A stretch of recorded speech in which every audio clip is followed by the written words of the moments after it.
Chairman. We're here to consider three nominations: Michael Barr to be the Fed Vice Chair for Supervision, Mark Ueda, and Jaime Lizarraga to be SEC Commissioners. These nominations remind us of the importance of financial regulators abiding by their respective statutory mandates.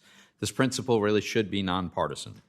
A fundamental aspect of a properly functioning democratic society is that important public policy decisions should be made by elected, accountable representatives.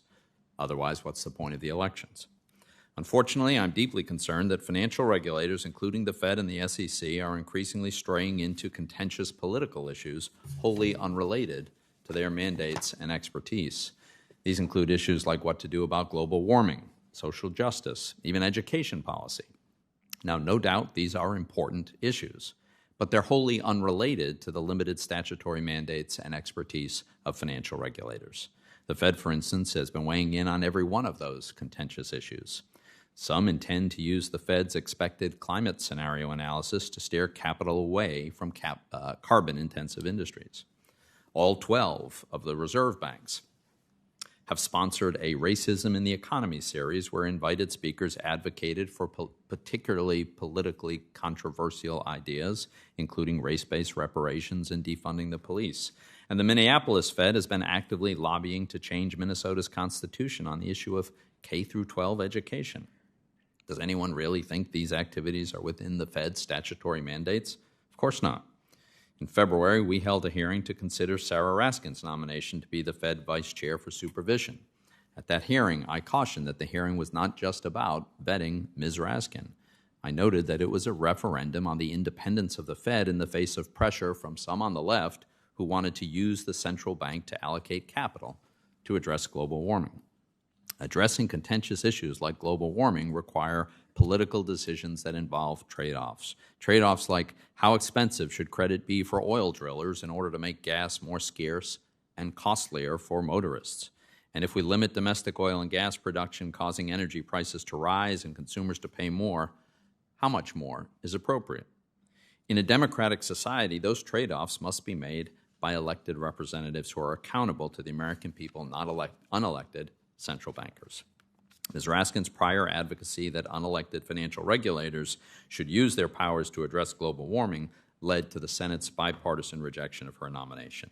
That rejection sends a powerful message to Fed nominees, including Professor Barr, and that is that all Fed governors must commit to not exceed the Fed's limited statutory mandates, and by doing so, help to ensure the continuing independence of the Fed. The need for a Fed that's focused on its mandates is especially critical with inflation at a 40-year high. Even though wages are rising, prices are rising much faster, and that's causing workers, especially lower-income workers, to fall further and further behind.